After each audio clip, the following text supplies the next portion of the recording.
할렐루야, 반갑습니다. 또 새로운 한 달 5월이 시작되었습니다.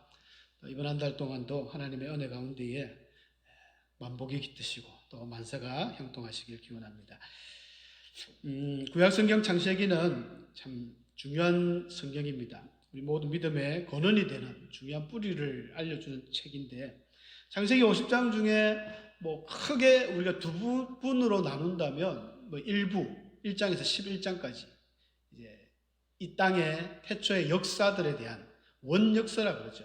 그리고 12장부터 50장까지는 이제 히브리 족장들의 이야기입니다. 히브리 족장사, 역사의 이야기인데, 아브라함, 이삭, 야곱, 요셉까지 우리 4명을 히브리 4대 족장이다라고 이야기합니다. 이제 오늘 본문은 이제 그 4번째 족장에 관계되는 요셉에 대한 이야기가 시작합니다. 사실 요셉의 이야기지만 2절에서도 나오지만 야곱의 족보는 이러하니라 하면서 소개하거든요. 그래서 야곱은 창세기 25장부터 거의 50장까지 다 나오니까 굉장히 많은 비중을 차지하고 있습니다. 왜 이렇게 비중이 많을까 생각을 해보면, 아무래도 야곱의 아들들이 12명이 이스라엘의 12지파 기둥들이 됩니다.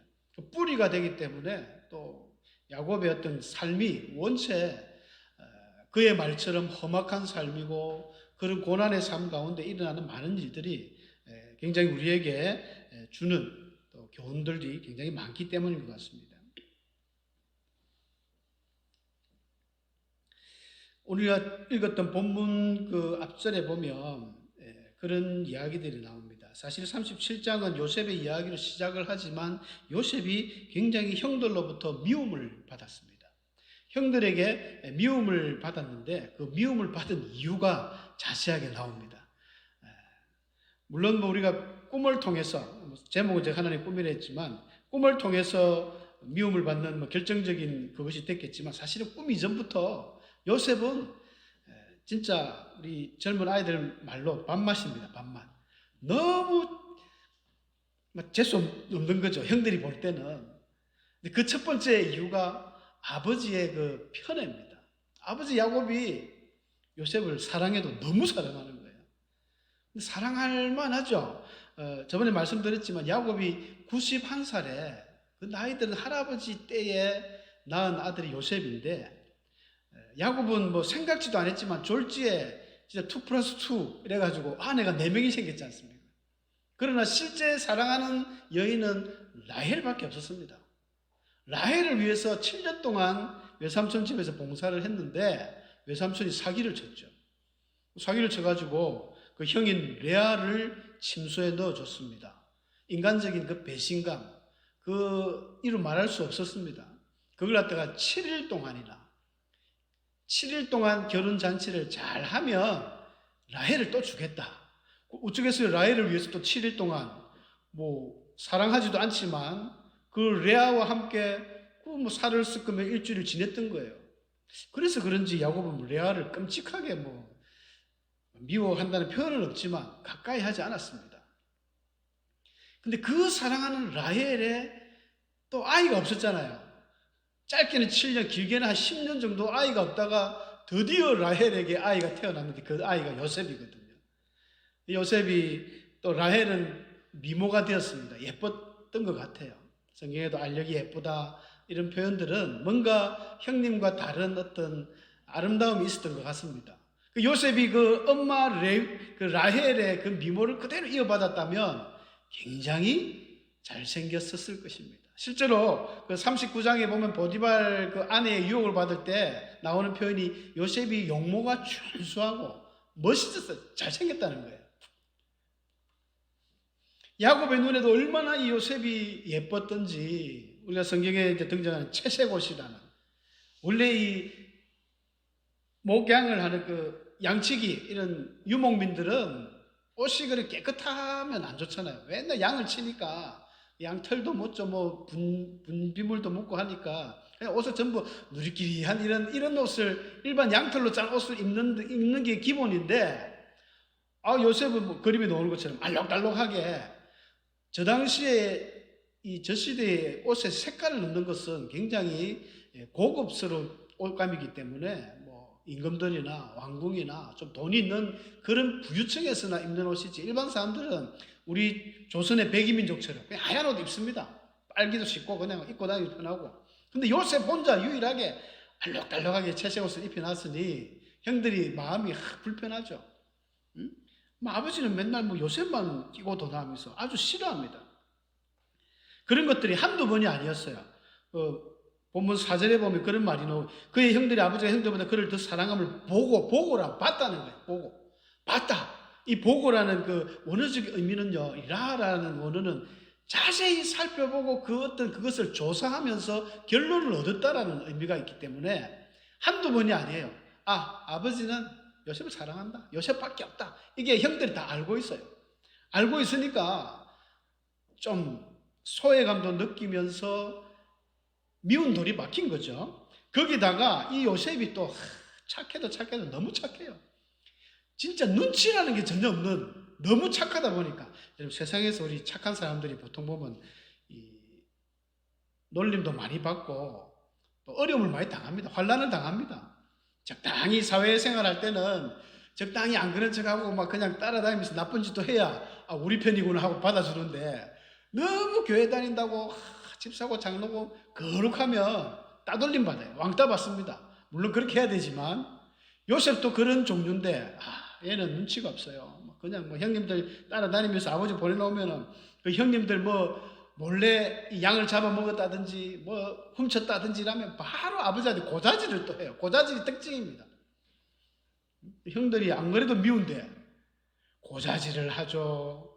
눈치가 없어요. 너무 눈치가 없어요.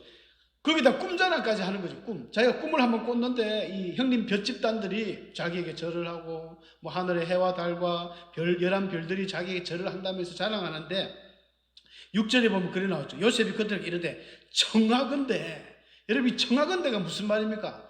제발 형님들 제발 내 꿈 이야기 좀 들어봐라. 형님들 쫓아다니면서 내 꿈 이야기 좀 들어봐라. 요셉은 신났어요. 자기는 세상에 이런 놀라운 꿈을 꿨다는 거예요. 근데 꿈을 딱 들어보면 기분 나쁜 꿈이잖아요. 형들은 이거 뭐 기분 나빠 죽겠는데, 형이 요셉은 그런 눈치도 없어요. 너무 좋다고. 청하건대, 이 말이 얼마나 우스운지 제가, 형님들 제발 청하건대 내 꿈 좀 들어주세요. 꿈을 한참 이야기하면서도 우리 한글 성경에는 이 번역이 안 되어 있습니다만 7절하고 9절에 보면 이 보라, 이 힘내라 하는 그 히브리어 원어 있는데, 보라, 한 봐라 이런 뜻이거든요. 이게 5번이나 나옵니다. 중간중간에. 형님들 봐라, 내가 밭에서 곡식단을 묶었는데 보세요 형님들 하면서. 그러니까 이 7절 9절의 이 내용은요, 요셉이 상당히 지금 기분이 업돼가 있는 상태예요. 최고로 흥분해가지고 너무 멋진 꿈을 꿔놓으니까 막 입에서 침이 튀어가면서 이런 꿈자랑을 하는 거예요. 지금 꿈자랑을 요셉이. 그런 상태에 지금 꿈자랑을 하니까 형님들이 얼마나 싫어하겠습니까? 이 꿈 때문에 결국은 요셉은 어려움을 당하게 되죠. 평생에 딱 한 번 꿈 꿈인데 이 꿈 때문에 어려움 당하고 결국은 또 이 꿈 때문에 뭐 성공도 합니다. 이 사람들이 꿈에 대해서 우리가 참 꿈이 많은, 꿈에 뭐 좋은 꿈을 꾸면 길몽이라 합니다. 앞으로 잘 된다는 거예요. 뭐가 잘 되고 뭐가 이리 잘 된다는 게 길몽이고, 또 꿈에 한 번씩 악몽을 막 꾸면 또 피곤하고 몸이 다치고, 꿈에 이빨이 빠져가지고 잇몸이 빠지는 사람들은 옛날 어르신들이 재수없는 꿈이다 뭐 이런 이야기를 많이 하지 않습니까? 여러분들 혹시 어젯밤에 어떤 꿈을 꾸셨습니까? 저도 꿈을 참 자주 꾸는 편인데, 태몽이라고도 하고 또 우리 설교 제목처럼 하나님이 주시는 꿈도 있습니다. 물론 귀신이 주는 꿈도 있습니다. 마귀가 주는 꿈도 있어요. 사람들이 너무 꿈에 우리가 흔들릴 필요 없습니다. 꿈에 진짜 악몽을 꿨다, 훌훌 털어버리셔도 됩니다. 우리 그리스도인들은 꿈에 의해서 영향받는 사람들이 아닙니다. 꿈에 뭐 어떤 힘든, 꿈에 뭐 안 좋은 일을 당했다, 오늘 하루 종일 조심해야지, 조심한다고 조심되는 게 아니잖아요. 일어날 일은 일어납니다. 어떤 분들은 꿈속에 또 뭐 데이지를 봤다고, 요금을 봤다고 막 복권 사러 가고 하는데 사보십시오. 안 됩니다. 예수 믿는 사람은 안 됩니다. 저는 저번 주에 진짜로 꿈에 복권이 당첨되는 꿈을 꿨어요. 제가 사봤는데 안 되더라고요. 완전 깡이었습니다. 혹시나 기대를 좀 했는데 주인이 이거 너무 좋은 번호라고. 무슨 번호인데 봅시다 해가지고 생각나는 게 20번밖에 없었어요. 20만 보이고. 안 됩니다. 예수 믿는 사람들. 돼지 꿈을 꾸면 회개해야 됩니다. 회개. 돼지는 주로 귀신이잖아요. 성경에 그 돼지 2,000마리에게 들어간 귀신들. 그런데 구약 성경에 보니까 꿈을 즐겨하는 사람들이 많이 있었습니다. 주로 거짓 선지자들이 꿈을 그렇게 좋아합니다. 그래서 예레미야 선지자에게 하나님은 내 이름으로 거짓을 예언하는 선지자들이, 하나님 이름으로 자기가 막 거짓을 선지하는 이 예언자들이 하는 이야기가 내가 꿈을 꿨다. 내가 꿈을 꿨다. 내가 꿈에 봤다. 하면서 마치 그것이 하나님의 어떤 메시지인 것처럼 이야기를 했다는 것입니다. 하나님께서는 그런 자들을 아주 엄히 책망하십니다. 꿈을 꾼 선지자는 꿈을 말할 것이요. 꿈만 말해라. 응? 내 말을 받은 자는 성실함으로 내 말을 말할 것이라. 어찌 겨가 알고가 같겠는가? 여호와의 말씀이니라. 내 말이 불같지 아니하냐? 내 말이 반석을 쳐서 부서뜨리는 방망이 같지 않느냐? 하면서 하나님의 중심을 똑바로 잡으라고 이야기합니다. 그러면서 이런 거짓 선지자들, 보라 내 말을 도둑질하는 이 선지자들을 내가 치리라 하면서 예레미야 23장 25절 이후에 쭉 이런 말씀을 하십니다. 신명기서 13장 모세도 그런 이야기를 하셨어요. 이 너희 중에 선지자나 꿈꾸는 자가 일어나가지고 막 이적과 기사를 보여주고 그런 다음에 우리가 이 우상을 섬기자 그렇게 하더라도 절대 섬기지 마라. 오히려 그런 말을 듣지 마라. 오히려 하나님은 선지자와 꿈꾸는 자들, 거짓 선지자 꿈꾸는 자를 죽이라 했거든요. 근데 왜 이런 것들을 용납하느냐? 여러분 지금도 마찬가지입니다만 무당들이나 이런 사람들이 다 틀리면 우리가 안 믿을 텐데 참 희한하게 그게 진짜 귀신처럼 맞추는 사람들이 있어요. 하나님 왜 그랬느냐? 성경에 보니까 13장 1절 2절에 보면 이는 너희가 마음과 뜻을 다해서 하나님을 사랑하는 여부를 알려고 하나님이 시험하려고 남겨놨다는 거예요. 과거에는 이 문명이 발달되기 이전에는 이 샤먼이라고 그러죠. 샤먼. 이 추장, 복을 주는 어떤 주술가들, 그런 걸 샤먼이라고 했습니다. 샤만이라고 하는데, 그래서 거기서 샤머니즘이 나오거든요. 이 샤만들이 마치 그 모든 부족의 어떤 비가 안 오면 자기가 막 어떤 주술을 내가 비를 내리고 아픈 사람들에게 뭘 막 뿌려가지고 낫게 하고 이런 샤만들이 있었습니다. 우리는 그렇게 이야기하죠. 그 시대는 과학이 발달하지 않았기 때문에 그런 사람들이 있었다라고 이야기하는데, 그러면 과학이 지금 첨단을 걷는 오늘날 이 시대는 이 샤만들이, 무당들이 없겠습니까? 더 많습니다. 4차 산업혁명을 지금 달리는 이 시대, IT, BT 이 시대에 왜 무당이 있을까요? 태초에 창세기 3장에 하와와 아담을 유혹했던 그 마귀는 영원히 죽지 않고 주님 오실 때까지 살아 있습니다. 그러니까 이 마귀와 사탄의 이 테크닉 기술은요, 인간을 어떻게 하면 짓밟고 어떻게 하면 인간들을 타락시키고 믿음에서 떠나게 하는 이런 것 탁월합니다. 탁월해요. 귀신들을 통해서 역사하는 그 시대와 그 모든 문명에 따라서 다르게 역사하십니다. 다르게 역사합니다. 이 마귀는. 오늘날에는 여러분들이 심심찮게 볼 겁니다. 연예인들이 신을 받아요.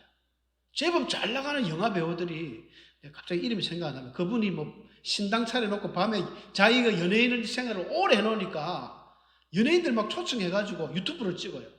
유튜브에서 조회수 많이 올라가면 돈이 되니까 그 유튜브 굉장히 조회수가 높더라고요. 저도 뭐지 하면서 궁금해서 보니까 제가 잘 아는 배우인데 옛날에 사극에 많이 나왔던 그 배우가 이 신병을 알아가지고 이 귀신을 알아서 그 내림구슬을 안 하면 안 낫는다는 그런 이야기를 합니다. 자기들.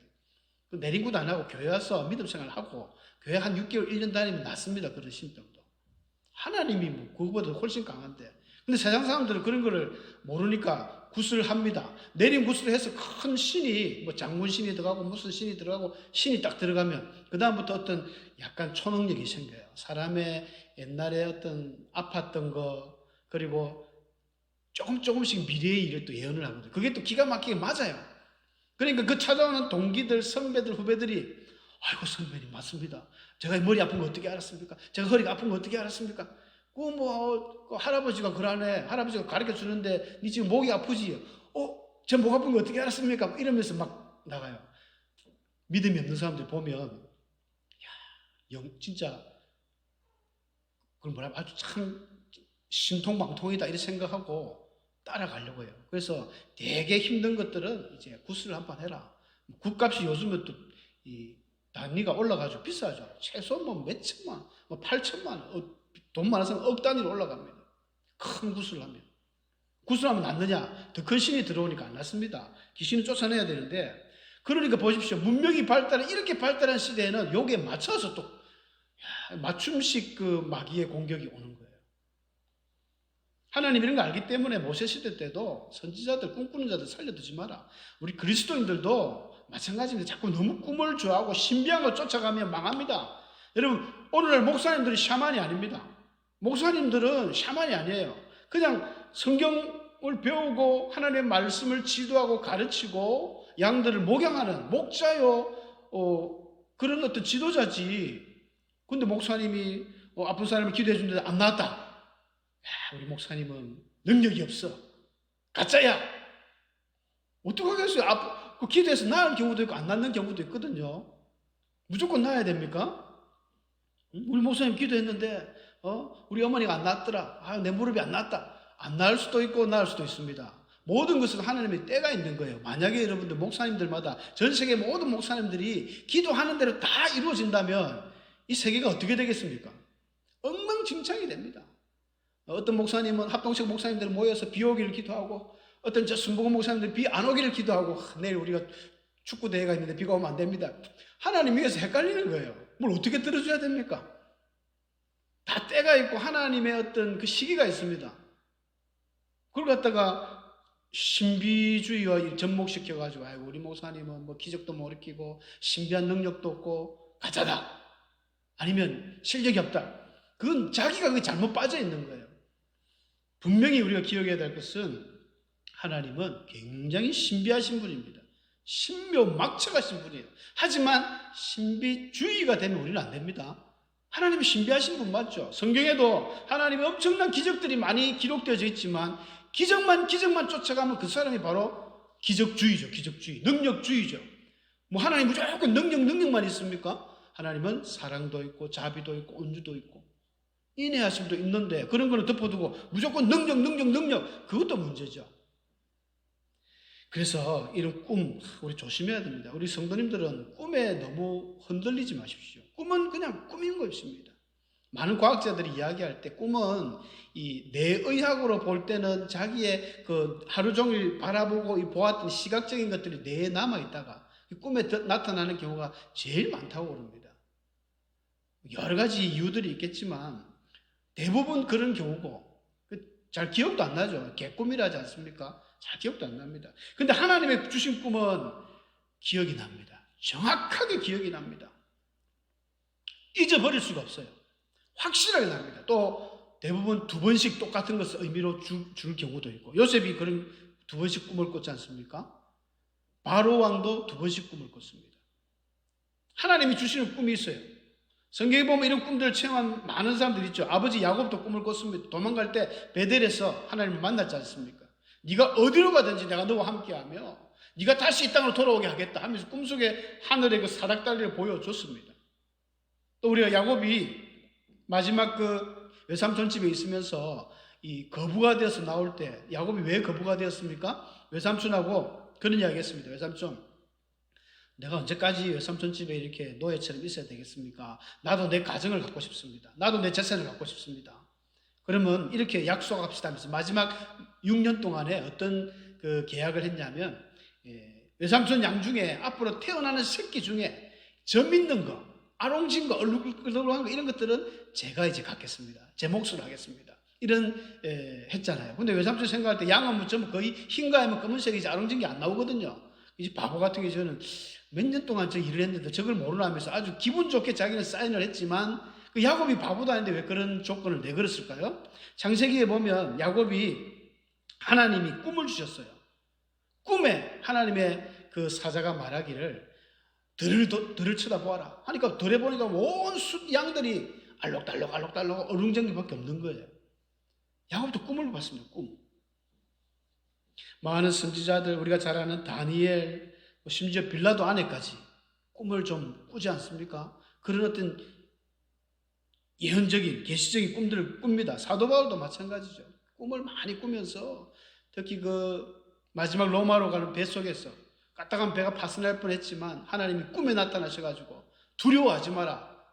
이 배에 탄 모든 인원들 276명과 이런 사람들은 절대 상하지 않고 배만 상할 것이다. 하나님이 꿈속에서 가르쳐 줬습니다. 여러분, 하나님의 꿈이 있습니다. 우리 성도들에게는 이런 꿈이 중요합니다.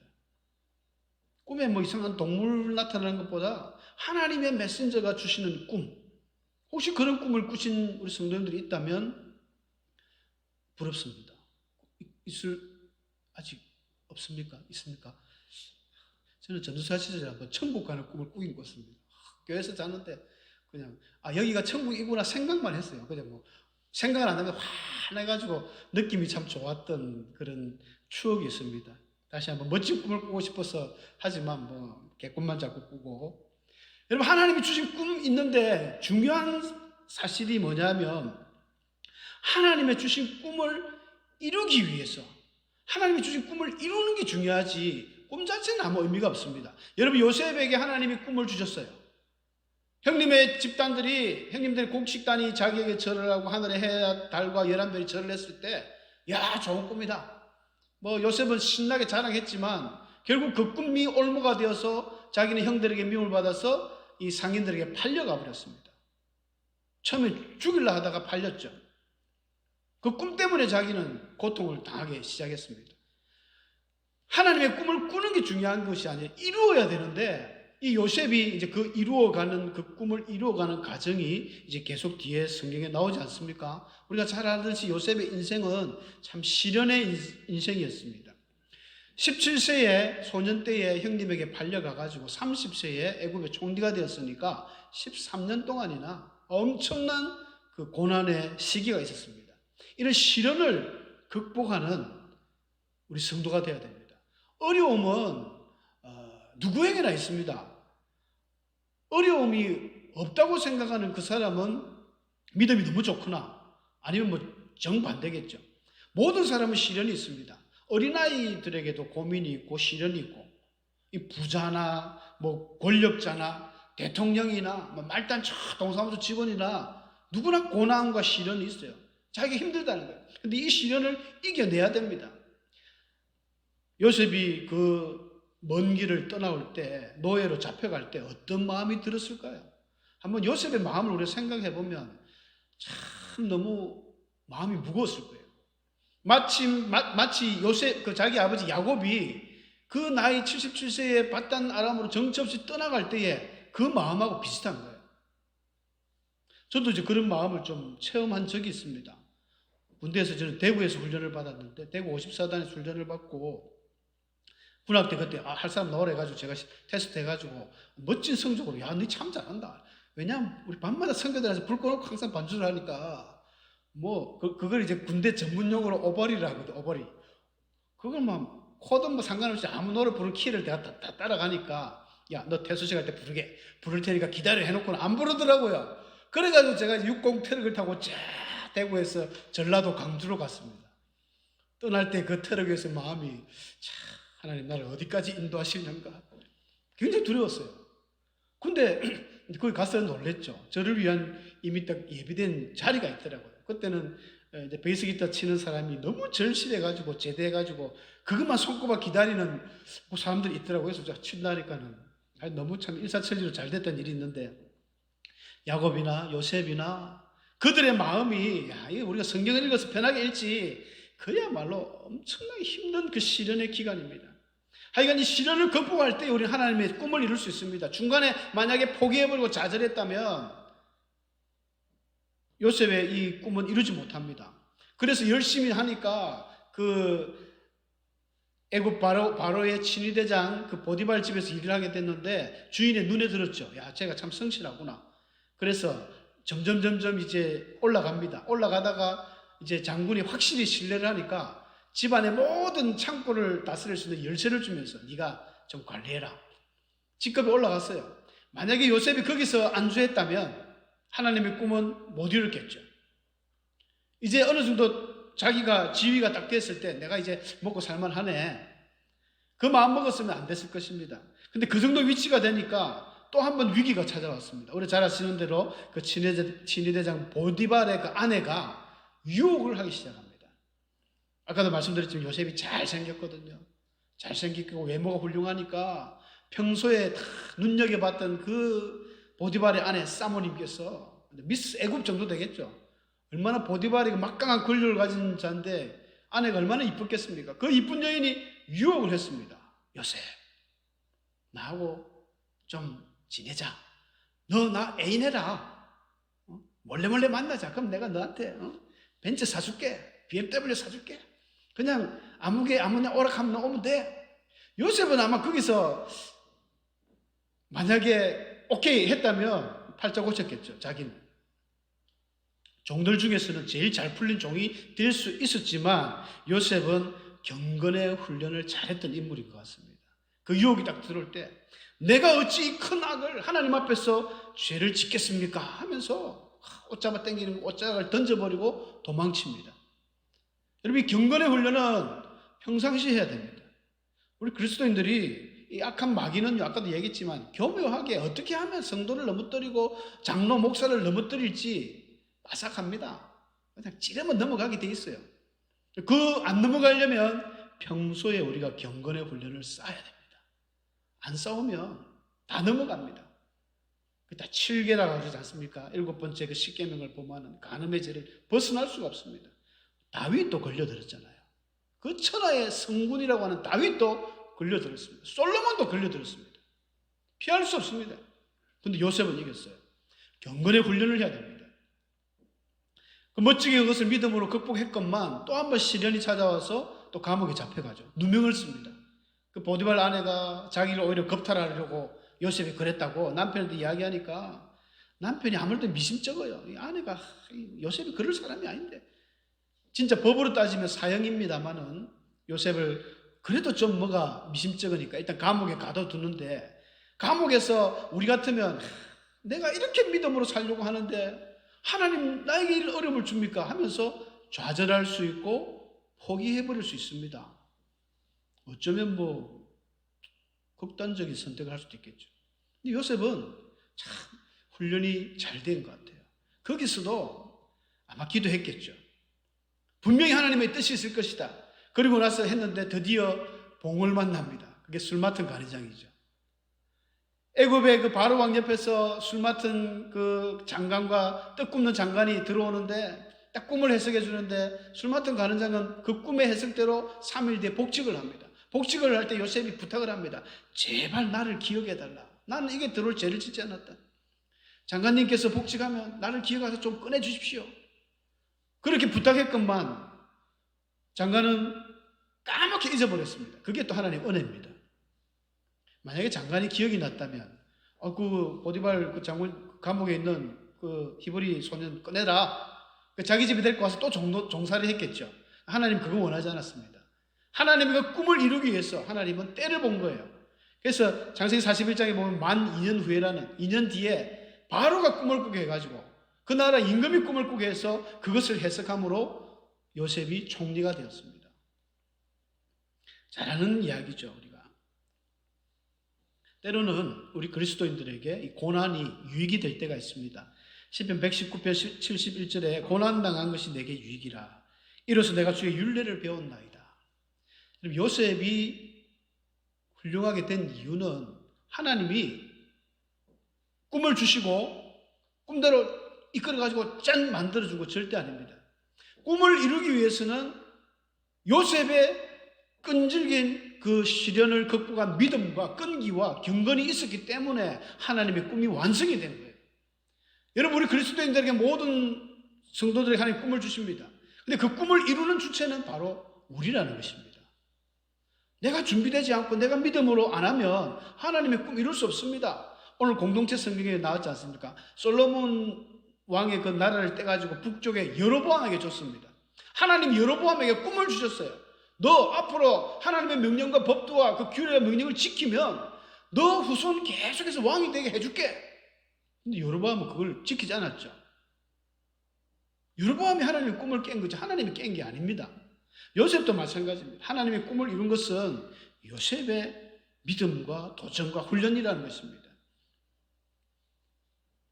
우리 성도들은 이런 말씀을 기억하면서 더 내가 삶 속에서 경건의 훈련을 쌓고 또 기도하면서 인내하면서 나아가는 그런 삶이 되어야 되겠다. 각오해야 될 것입니다. 다 같이 말씀을 생각하시면서 한번 기도하겠습니다.